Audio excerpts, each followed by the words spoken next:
Lantunan sholawat Kakak Uli dan rekan nih, Masya Allah. Ini sudah dorang ini yang buat kita biasa terlambat sahur. Kan dorang ini tinggal di samping kosnya kita toh. Nah, jadi dorang kalau biasa itu tengah malam bersalawat terus, merdu suaranya. Kadang-kadang kita orang tak tidur Kakak Uli, bangun jam 7. Jadi kalau kita orang tidak sahur, komen tanggung DP dosa ya. Betul, tapi enak sekali ya sore-sore begini Kak Faldi, dengar sholawat. Betul. Insya Allah yang mengucapkan dapat pahala dan kita yang mendengarkan juga dapat pahala. Amin, Nah, ya Rabbal kita mau sapa-sapa dulu pemirsa yang ada di rumah. Assalamualaikum warahmatullahi wabarakatuh. Waalaikumsalam warahmatullahi wabarakatuh. Bagaimana pemirsa kabarnya di hari ke-20 Ramadan? Alhamdulillah kita sudah ada di puncak hari 20, tidak lama lagi udah turun. Insya Allah makin semangat, makin sehat, makin fit untuk menjalankan ibadah puasa sampai nanti di hari kemenangan. Betul sekali, karena juga 10 hari terakhir itu adalah 10 hari yang ditunggu-tunggu juga ya Pak Ustadz. Betul ya. Nah, kalau Ayu sendiri hari ke-20 sudah berapa yang batal? Sudah 7. Kalau perempuan biasa ya, itu wajar. Kalau laki-laki itu baru kurang ajar. Tidak ada halangan tiba-tiba kok batal. Iya, sama kayak teman saya itu Kak. Udah, tidak usah dibahas dia lagi. Nanti dia naik ratingnya ya. Tapi kita tadi sudah diawali dengan sholawat. Kita mau tanya-tanya sesuatu dari Ustadz dulu. Ini di tengah-tengah kita udah ada Ustadz nih. Oh iya, kita belum perkenalkan dulu. Udah ada kembali pemirsa Ustadz Ruli bersama kita. Iya. Alhamdulillahirrahmanirrahim. Kita akan membahas apa nih Kak Faldi? Sehat Ustadz ya? Alhamdulillah sehat. Alhamdulillah sehat. Nah, kita akan membahas tentang bagaimana sih ibadah bulan suci Ramadan atau ibadah puasa di zaman Rasulullah SAW. Apakah sama seperti di zaman kita sekarang atau ada perbedaan Ustadz? Seperti apa perbedaan itu dan seperti apa kesamaan-kesamaan itu? Boleh dijelaskan Ustadz? Yang pertama memang tentu ada perbedaan yang sangat signifikan ya. Konteks zaman Rasul dengan konteks sekarang. Kata Ramadan itu sendiri dalam bahasa artinya yang sangat panas itu. Di pasir yang panas namanya dari kata Romdo, belum muncul Ramadan. Maka kalau di Timur Tengah itu terutama di Saudi Arabia, itu kalau bulan Ramadan panas sekali. Maka Rasulullah SAW dengan para sahabat itu berpuasanya luar biasa. Karena konteks, Anda bisa bayangkan bagaimana sampai 40 derajat itu. Panasnya seperti apa. Dulu tidak ada AC, beda dengan seperti sekarang. Sekarang orang bisa ngadem di AC Ustadz ngadem ya, di mall-mall, makanya kan. Ya. Di sana tidak. Makanya puasa ini berat buat orang-orang Islam saat itu. Maka yang menjadi target orang puasa itu orang beriman. Kalau tidak ada imannya susah. Susah ya Ustadz. Makanya di Mekah, ini kan bulan syariat puasa diturunkan oleh Allah tahun kedua Hijriah. Tahun kedua Hijrah Nabi, bulan Sya'ban. Nabi diutus pertama kali di Mekah itu 12 tahun yang diperkuat para sahabat tuh. Itu persoalan keimanannya dulu. 12 tahun. Anda bisa bayangkan, belum turun tuh syariat-syariat tentang puasa, tentang yang lain sebagainya. Berarti zaman dulu belum puasa selama 12 tahun, masih zaman Makkiyah itu Pak Ustadz? Pada sebelumnya belum ada puasa dalam artian seperti yang kita lakukan sekarang. Itu nanti tahun kedua hijrah Nabi dari Mekah ke Madinah, bulan Sya'ban itu. Nah setelah itu baru dilaksanakan puasa. Para sahabat karena imannya kuat, dia terima. Padahal itu luar biasa, beda kalau kita di Indonesia. Tapi ini puasa sebenarnya bukan syariat yang baru. Syariat puasa itu sudah ada lama sebelum Nabi Muhammad SAW ada. Dari zaman Nabi Adam sampai zaman Nabi Isa itu ada puasa. Ada puasanya ya. Nah, cuma khusus untuk umat Islam memang di bulan Ramadan dikhususkan. Berpuasa wajib, meskipun sebelumnya sudah ada puasa-puasa yang lain kan. Tapi diwajibkan di bulan Ramadan. Karena kita juga pernah kenal yang namanya puasa Daud, Nabi Daud seperti itu. Berarti memang dari nabi-nabi terdahulu sudah ada. Puasa itu kan syariat, kalau dalam bahasa Arab disebut syariat khalidah. Syariat yang abadi, kekal. Karena ini terkait dengan konteks humanity, kemanusiaan. Jadi siapapun yang berpuasa pasti sehat. Siapapun orangnya. Makanya kalau kita mau operasi kan puasa dulu. Puasa dulu ya. Meskipun tidak perlu adain, tapi kita puasa. Kenapa? Memang secara naluri kemanusiaan puasa itu bisa membawa sehat. Tetapi puasa yang membawa sehat tapi dapat pahala ya kita laksanakan di bulan Ramadan. Di bulan Ramadan ya, Iya, selain jadi- mendapatkan kesehatan, kita juga mendapatkan pahala yang berlipat pahala yang ganda sangat besar, betul. tentunya, karena ini wajib bagi orang-orang yang beriman. Yes. Nah, muaranya pasti akan kepada ketakwaan, Ustadz ya, Iya. ketakwaan kita. Nah, kalau bicara tentang bagaimana akhirnya puasa di zaman Rasulullah itu kan pastinya terik matahari, Iya, jelas. bahkan jika dibandingkan dengan puasa di zaman Kota sekarang Palu. itu, Bahkan- itu sangat enak sekali kita zaman sekarang Bahkan puasanya ya. pernah Mas Paldi itu ada perang di bulan puasa itu. Iya. Iya. Ya, kita kan pernah dengar bagaimana Anda bisa bayangkan bagaimana perang pada saat ketika melaksanakan puasa itu. Itu tetap para sahabat dan Rasul itu tetap puasa di Berpuasa, perang itu berpuasa. atau Puasa, Pak berbuka? Berpuasa. Allah. Makanya Nabi ketika selesai perang Badar, ini kan kita dapat Iya. kemenangan, Nabi dapat Iya. kemenangan karena melawan orang-orang yang menindas beliau dan para sahabat. Iya. Nabi mengatakan setelah menang, Nabi mengatakan raja'na minal jihadil asghar ilal jihadil akbar. Kita ini sekarang kembali dari jihad kecil Iya. menuju jihad besar. Para sahabat kaget. Iya. Ya Rasul gimana bisa ini perang Badar Perang ini jihad besar yang ya. besar ini. Kita jumlahnya sedikit, orang-orang kafir Quraisy jumlahnya banyak. Banyak. Apakah ada perang yang lebih besar dari besar ini? daripada ini. Jadi Rasul mengatakan perang fisik itu masih kecil. Tapi perang yang besar kata Rasul adalah jihadun nafs, melawan hawa nafsu. Hawa nafsu. Makanya melawan hawa nafsu itu puasa. Puasa. Anda bisa bayangkan dalam konteks panas yang luar biasa di gurun misalnya, lalu kemudian tidak makan, tidak minum, berpuasa, melakukan perang.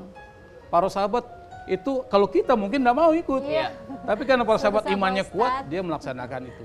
Jangankan disuruh perang Ustadz ya di zaman sekarang, disuruh teman mama pergi pasar saja membeli Iya. takjil, Semacam mengeluh perang. Ustadz. Panas Palu ya, Betul, betul. mana tidak ada mobil, harus naik motor, panas, skincare mahal. Iya, iya. Astagfirullahaladzim. Banyak-banyak pertimbangan. Betul sekali. Nah, tapi Pak Ustadz memang zaman dulu itu dengan sebegitu bedanya di zaman sekarang dan tempatnya juga yang berbeda. Apakah itu mengurangi kadar pahala yang kita terima? Itu Pak, ibadah semakin berat tantangannya semakin besar pahalanya. Oh. Itu ya, prinsipnya gitu. Misalnya kita saya berikan contoh misalnya sholat misalnya. Kita sholat Jumat misalnya, masjidnya jauh. Itu beda antara naik kendaraan dengan jalan kaki. Nah, jalan kaki lebih besar pahalanya Dibanding naik kendaraan. naik kendaraan. Oh, Jadi berarti Kalau biar- jalan kaki biasanya dihitung per langkah Ustadz. ya Iya. perlangga. Jadi Kalau semakin naik berat. motor itu dihitung bagaimana Per rodanya? putaran Beb? roda. Dan roda kan cepat. Per RPM kayaknya Pak. Iya.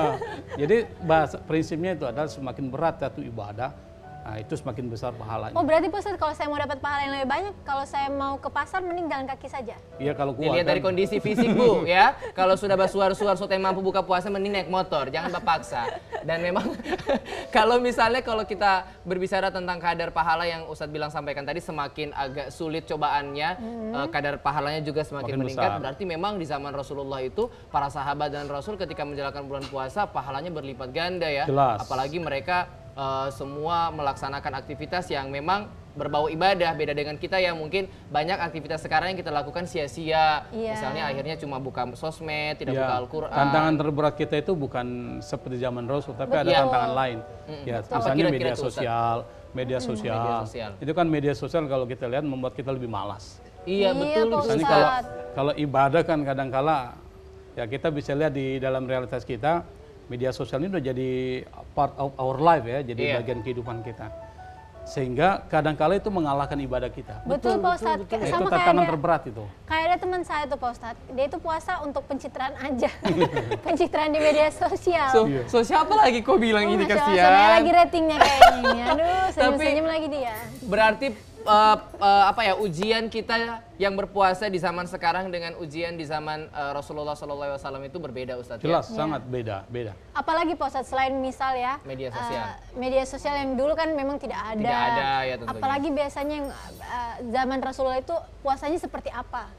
Kalau kita lihat Nabi ini kan dia contoh ya, Iya. teladan. Tentu teladan lebih bagus dari yang meneladani. Karena seperti kalau kita buat kue, cetakannya harus bagus. Iya. Supaya kue-kue yang dicetak itu sama semua dengan yang dicetakan. Iya. Nah, Nabi ini ibarat kalau kita buat cetakan dia. Cetakan. Karena dia cetakan maka khusus dibuat sendiri. Nah, Nabi itu memang diciptakan oleh Allah itu menjadi teladan, Suri tauladan, uswatun ya, hasanah. uswatun hasanah. Makanya Nabi bersih sekali hidupnya. Iya. kalaupun ada jiwa kemanusiaan itu pada saat melakukan kesalahan pasti ditegur. Kalau Allah beda dengan kita kan banyak kesalahan kita lakukan. Nah termasuk puasa. Nabi ini kan jadi sampel, tentu harus paripurna. Iya. Harus 100% bagus. Maka ketika Nabi berpuasa itu luar biasa. Nabi mengajarkan kepada para sahabat, kepada kita umat Islam, ini loh contoh orang berpuasa. Misalnya Nabi mengajarkan kepada kita kalau kita berpuasa itu ya sahur. Maka kita ikuti. Kan kadang-kala ada orang, saya enggak harus kuat. Iya Pak Ustadz, ini tadi subuh tidak sahur. Saya tidak sempat Ustadz. Jadi pas saya bangun, pas sudah Allahu Akbar, orang bilang katanya boleh minum, tapi saya ragu-ragu jadi saya minum. Kalau sudah adzan enggak boleh. Enggak boleh ya. Nah, jadi sahur itu penting. Nah, sahur itu yang paling bagus itu di akhir. Di zaman Rasul ada sahur, Ustaz? Oh jelas, karena Nabi beri contoh. Iya, bagaimana Meskipun Nabi itu kuat. saya yakin pasti Nabi kuat ya, tidak. Tetapi Nabi memberikan contoh bahwa kita perlu sahur. Nabi mengatakan, tasahuru fa inna fis sahur barokat. Naklah kalian bersahur itu. Kenapa? Karena dalam sahur itu ada barokah. Barokahnya banyak. Pertama, waktunya. Waktu sahur itu adalah waktu di mana Allah itu turun, memberikan rahmat, kasih sayangnya. Gitu. Maka siapapun berdoa pada waktu sahur itu waktu antara jam 3 ke sebelum subuh lah, 10 menit sebelum subuh. Itu kalau kita melakukan ibadah berdoa itu insya Allah Allah kabulkan. Karena Nabi pernah mengatakan ada satu saat di mana Allah tuh turun ke muka bumi, tapi maksudnya turun ada rahmat Allah turun.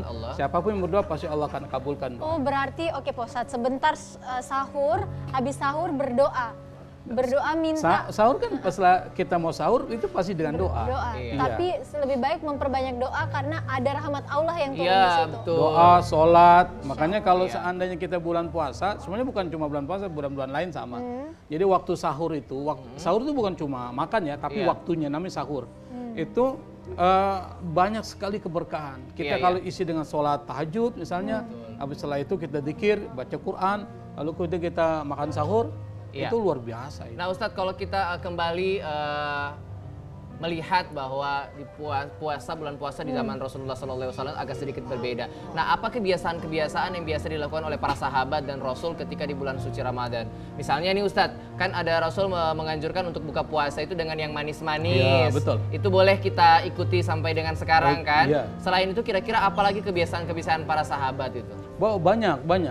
Karena bulan Ramadan bulan barokah ya. Termasuk itu takjilul iftar, menyegerakan, jangan ditunda-tunda. Kalau sudah waktu adzan maghrib, waktu berbuka, segerakan. Dan Nabi menganjurkan kalau perlu yang manis-manis, Nabi mencontohkan korma. Kenapa? Korma ya? Korma ya, karena korma itu ternyata secara medis ya, nutrisinya tinggi sekali. Nah selain itu, Nabi juga anjurkan kita di bulan puasa itu banyak baca Quran. Dan itu para sahabat luar biasa. Bahkan ulama-ulama sampai 1 hari dia khatam Quran. Masya Allah. Dari awal sampai akhir itu. 1 hari bisa khatam Quran. Berarti kalau 30 hari puasa, 30 kali khatam Quran. Anda bayangkan pahalanya besar sekali. Itu kan kalau kita bicara secara keagamaan. 1 huruf dihitung 10 kebaikan di bulan selain Ramadan. Di bulan Ramadan itu sampai 700 kali lipat bahkan lebih. Anda bisa bayangkan kalau 1 hari khatam berapa ayat itu, berapa huruf di dalam Al-Quran, itu pahalanya berlipat ganda. Ini kita pasti termotivasi untuk kiranya kita bisa mengikuti jejak para sahabat. Paling tidak kalau tidak bisa 1 hari 1 kali khatam Quran, dalam 1 bulan suci Ramadan paling tidak minimal 1 ya. 1 kali khatam. 1 kali khatam Quran, jangan sama sekali tidak khatam. Aduh, ini saya jadi sedih ya. Sudah di hari ke-20 teman saya juz 1 belum selesai. Teman saya lagi. Ini ujung-ujungnya teman kita ini bertanya-tanya, ini siapa saudara orang bilang.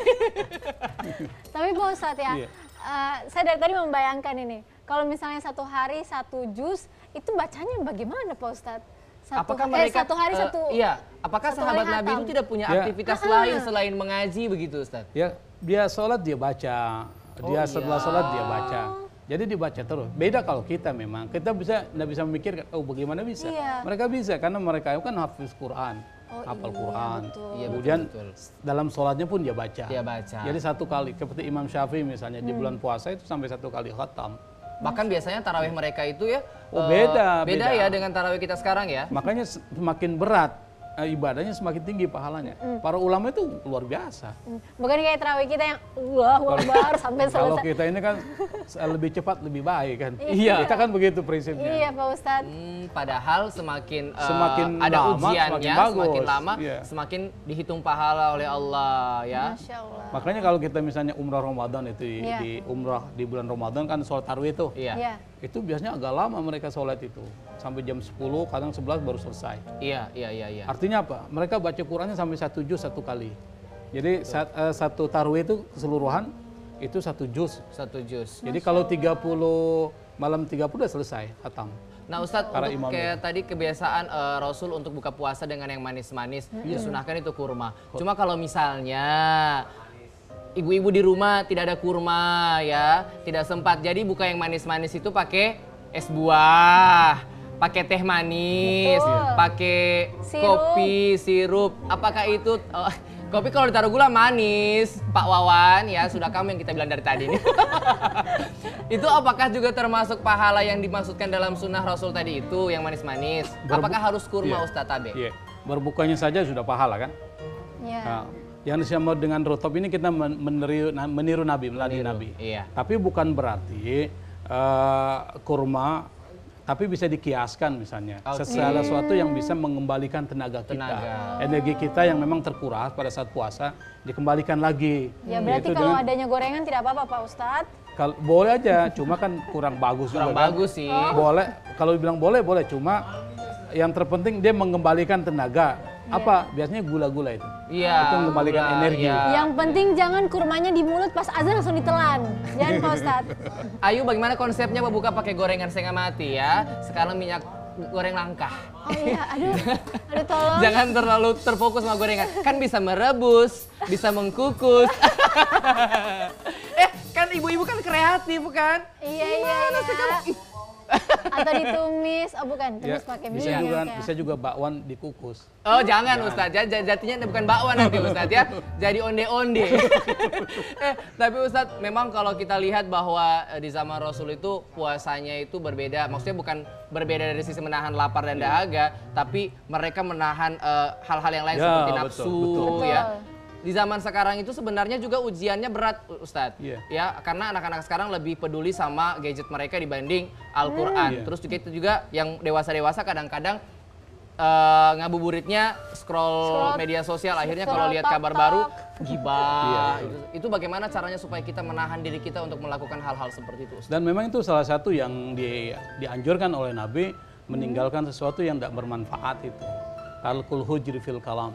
Jadi meninggalkan sesuatu yang tidak bermanfaat yang diucapkan. Iya. Nah, Nabi pernah mengatakan malam yada qaula zur wal amal bi falaisa lillahi hajatun ay apa tuh ta'amahu wa syar'ay yada ta'amahu wa syaraba. Nabi mengatakan barang siapa yang tidak meninggalkan perkataan yang tidak baik, bahkan dia melakukannya, itu kata Allah, kata Nabi, Allah tidak butuh puasanya. Puasanya sah. Iya. Sah dia secara fikih sah. Karena dia syarat puasa kan cuma 2, niat dan meninggalkan sesuatu yang membatalkan puasa. Itu cuma 2 saja. Kalau dia niat puasa, lalu dia tidak makan, tidak minum, secara fikih sah. secara fikih sah. Tetapi kalau dia masih gibah, dia bicarain orang dan sebagainya, itu puasanya percuma. Percuma, sia-sia, pahalanya tidak ada sampai ke Artinya dia hanya mendapatkan lapar dan Nah, cuma lapar dan hausnya saja. seperti Makanya inti puasa itu sebenarnya bukan soal makan dan minum, itu sesuatu yang bersifat permukaan itu. Intinya lebih kepada mengendalikan hawa nafsu kita. Berarti Pak Ustadz ya, kayaknya ujiannya agak-agak berbeda pasti ya, zaman Rasul dan zaman kita. Kalau zaman dulu kan tidak ada gadget, Iya. nah kita ujiannya gadget Pak Ustadz. Ujiannya jangan sampai ini tangan cuman menggibahkan Iya. orang di Iya, media sosial. betul. Zaman dulu tidak ada. Jadi tetap sama-sama ada ujiannya, Ada. cuman bentuknya beda Pak bentuknya Ustadz. berbeda. Makanya yang menjadi fokus bukan di tantangan ini, tapi di hati kita. Di hati Karena kita, hati itu betul. semua sama. Hati orang dari dulu sampai sekarang ada apa? Ada penyakit hati. Iya. Penyakit hati itu banyak itu, Apa misalnya saja Pak Ustadz? misalnya iri hati itu. Iri. Iri hati itu kan gampang ngukurnya. Misalnya senang kalau orang susah, susah kalau orang senang. Itu Iya. iri hati. Kalau Misalnya- ada orang dapat sesuatu, Iya, kita jengkel. kita yang jengkel padahal. Ya. Kalau kita iri hati dengan dia, tidak dapat apapun yang dia miliki. Yang kedua, senang kalau orang susah. Senang kalau orang susah. Jadi susah kalau orang senang, dan senang kalau orang susah. Itu iri ya. Kalau ada orang yang gagal kita senang banget. Senang kita. Saya senang melihat dia gagal. Berarti kita tidak boleh. Intinya pada hati kita semua ya. Dari sisi ujian memang kita berbeda dari zaman Rasul dan di zaman sekarang. Ujiannya berbeda-berbeda, tapi bagaimana cara kita menyikapi ujian itu. Hati kita harus bersih, tidak boleh akhirnya hati kita kotor dan akhirnya puasa kita seperti Ustadz bilang tadi, tidak sampai kepada Allah Subhanahu wa Ta'ala. Gadget itu kan tidak ada masalah sebenarnya. Iya. Tapi kalau kita gunakan sesuatu yang tidak bermanfaat jadi masalah. Jadi masalah. Betul. Misalnya kita kan informasi enak sekali itu kalau di gadget itu kan. Kita bisa akses dimanapun. Tetapi kalau kita gunakan untuk sesuatu yang tidak bermanfaat jadi bermasalah. Ini kan soal hati juga. Anda menggunakan untuk apa itu? Kembali lagi ke hati dan inilah fungsinya bulan suci Ramadan untuk menyucikan hati. Kuncinya di situ sebenarnya. Ramadan itu ini kan ajaran sukses ya. Dan suksesan orang itu lebih pada soal karakter. Ya. Nah, karakternya itu di hati. Artinya apa? Karakter itu muncul dari persoalan hati. Kalau hatinya bagus, pasti yang keluar yang bagus-bagus. Bagus. Tapi kalau hatinya bermasalah, semuanya bermasalah itu. Mulutnya ngomongnya ada bermasalah. Matanya bermasalah, semuanya bermasalah. Semua bermasalah. Makanya perlu dibenahi ini hati ya. Yang harus masuk bengkel itu bukan badannya, bukan mata, tapi hatinya dulu masuk bengkel ini. Ya. Masya Allah. Ya. Jadi tolong teman saya didengar ya. Ya buat semua, buat kita pribadi juga ya. Buat di bulan puasa ini kita harus memperbaiki amalan kita, hati kita. Bukan soal seberapa ujian di zaman Nabi dan di zaman sekarang, namun bagaimana akhirnya kita bisa mengontrol hati kita di bulan suci Ramadan. Ustadz, ada pertanyaan ini mungkin sedikit tidak berguna sih pertanyaan saya tadi. Tapi saya mau tanya, ya, kan ini di zaman Rasul kan? Di zaman Rasul itu ada kebiasaan nyari-nyari takjil tidak Ustadz?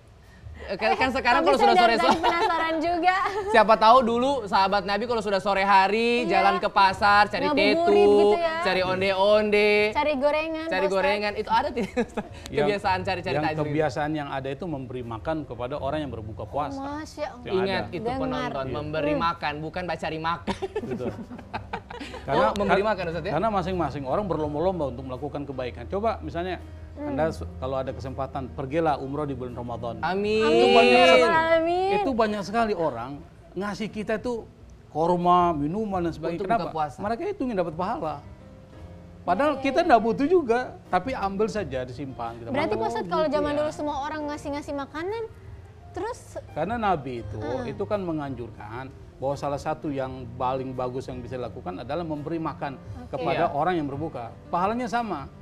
Jadi memberi makan kepada orang yang berbuka, kita mendapatkan pahala seperti orang berpuasa itu. Seperti orang yang berpuasa. Maka para sahabat ini berlomba-lomba bagaimana caranya dia mendapatkan pahala double. Dia berpuasa, dia dapat pahala orang lain yang berpuasa dengan beri makan. Inilah bedanya di zaman Nabi dengan di zaman sekarang ya. Kalau di zaman Nabi itu sore hari orang-orang pada berbondong-bondong untuk membawa makanan untuk orang lain berbuka puasa. Di kita sekarang sore hari berbondong-bondong cari makanan untuk keperluan sendiri. Betul ya Allah. Tapi semoga kita diberikan rezeki yang melimpah supaya bisa bagi-bagi makanan. Tapi Pak Ustaz, saya punya satu pertanyaan lagi nih. Kalau misal ya saya haid kan, terus saya memberi makan orang yang berpuasa, berarti saya dapat pahala orang puasa juga? Oh iya, dapat pahala. Karena haid ini kan salah satu yang membuat orang boleh tidak berpuasa. Karena alasan haid kan. Tetapi perbuatan baiknya lain tidak terhalang. Salah satunya itu adalah misalnya tradisi masyarakat kita bagus. Di masjid kadang-kadang kita bisa memberikan makanan untuk masjid. Orang kan yang musafir kadang-kadang lewat, atau orang yang tidak mampu, kadang-kala dia lebih bagus berbuka puasa di masjid. Atau dia tidak ingin ketinggalan jamaah, sholat maghrib dia berpuasa di masjid. Nah, makanan yang dimakan oleh orang yang berbuka puasa, itu didapatkan oleh orang yang memberikan makanan itu seperti orang yang berpuasa pahalanya. Masya Allah. Makanya kalau ada orang, bahasa kita takjil ya, meskipun takjil bahasa Arab, takjil dalam bahasa Arab itu maknanya adalah menyegerakan ya. Kita mau minta takjil jadi makanan. Kalau bahasa Arab tidak seperti itu. Nah, kalau ada memang orang, kalau bisa kita bentuk misalnya komunitas. Jadi setiap berbuka puasa kita undang orang. Iya, itu sama kayak di RT saya Pak Ustadz. Jadi setiap hari itu yang nomor rumah sekian bawa makanan ke masjid. Tapi kalau di sini ibu kos-kos nggak tahu ya. Setelah ini kita buat komunitas bagi-bagi takjil ke masyarakat. Kakak Uli ketuanya ya. Kakak Uli ketuanya. Kalau anak-anak kos sih dia nyari-nyari takjil. Oh iya Pak Iya Ustadz. biasanya kasihan ya. Tapi alhamdulillah karena kami kos alhamdulillah mewah Iya. Ustadz, jadi kami bukan nyari takjil, bagi takjil Iya, ya. Ibu kos yang ngasih takjil. Ibu kos yang ngasih takjil. alhamdulillah. Ustadz boleh silakan kasih kembali kesimpulan kepada pemirsa yang ada di rumah tentang bagaimana sih ibadah puasa di zaman Rasulullah, perbedaan dan persamaan, Iya. apa yang mesti harus kita lakukan di zaman sekarang agar pahala kita bisa hampir sama dengan para sahabat yang di zaman Rasul itu. Yang pertama mungkin Nabi ini kan memang sampel ya, teladan yang diciptakan Allah untuk kebaikan kita. Maka semua syariat yang dibawa Nabi pasti baik. Karena dia sampel pasti dia paripurna, perfeksionis. Nah kita ini diperintahkan untuk paling tidak mendekati apa yang menjadi sampel. Tapi kalau memang kita tidak mampu ya bukan berarti kita dipaksakan. Yes. Yes. Fattaqullaha masata'tum. Bertakwalah kalian sesuai dengan kemampuan kalian. Oke. Oleh karena itu maka mumpung kita kalau diberikan kesempatan bulan Ramadan, beribadahlah, berpuasa seperti puasa Nabi. Iya. Perbanyak bersedekah, memberi makan orang berbuka, perbanyak membaca Quran, kemudian sholat tarawih bersama-sama berjamaah, kemudian ikuti sahur misalnya, jangan juga sosok kuat. Kalau mau buka puasa ya dipercepat sesuai dengan waktu, jangan ditunda-tunda karena ini sesuatu yang diajarkan oleh Rasulnya, ada puasa.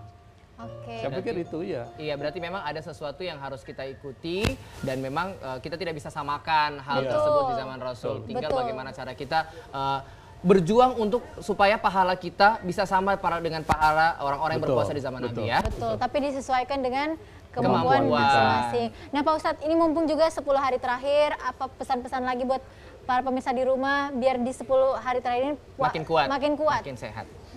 Yang pertama tentu jaga kesehatan ya. Iya. Jaga kesehatan artinya apa?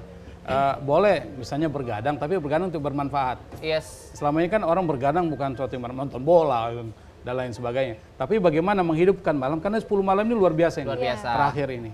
Jadi Nabi pernah mengatakan cari malam Lailatul Qadar itu di 10 terakhir di bulan Ramadan. Iya. Dicari itu di yang ganjil-ganjil itu. Makanya setiap malam kita hidupkan. Begadangnya baca Quran, baca Begadang zikir. Yang bermanfaat Ustadz Yang bermanfaat ya, yang untuk- bisa menambahkan pahala ibadah Betul. kita di bulan suci Ramadan. Terima kasih Oke, banyak Ustadz terima atas kasih, Pak kunjungan di kos Ustadz. kami yang sederhana ini. Semoga Ustadz tidak bosan-bosan untuk kembali datang ke kos kita untuk memberikan pencerahan buat kita semua dan pemirsa yang ada di rumah. Betul sekali. Dan pemirsa akhirnya kita mau pamit dulu Ayu ya. Iya betul sekali, kita pamit undur diri. Semoga puasa di rumah semakin lancar, semakin berkah, dan insya Allah kita dapat menyambut Hari Idul Fitri dalam keadaan yang Amin. fitri semua. Iya, dalam keadaan suci. Terima kasih pemirsa yang sudah menyaksikan indahnya Ramadan kali ini. Kita bertemu di episode mendatang. Kami mohon pamit. Wassalamualaikum warahmatullahi wabarakatuh. Waalaikumsalam warahmatullahi wabarakatuh.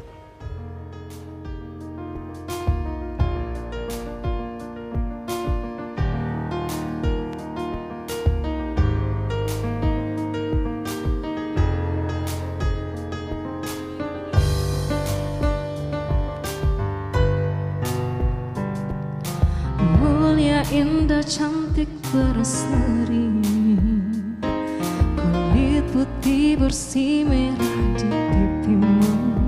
Dia Aisyah, putri Abu Bakar, istri Rasulullah. Sungguh sweet Nabi mencintamu, hingga Nabi minum di bekas bibirmu.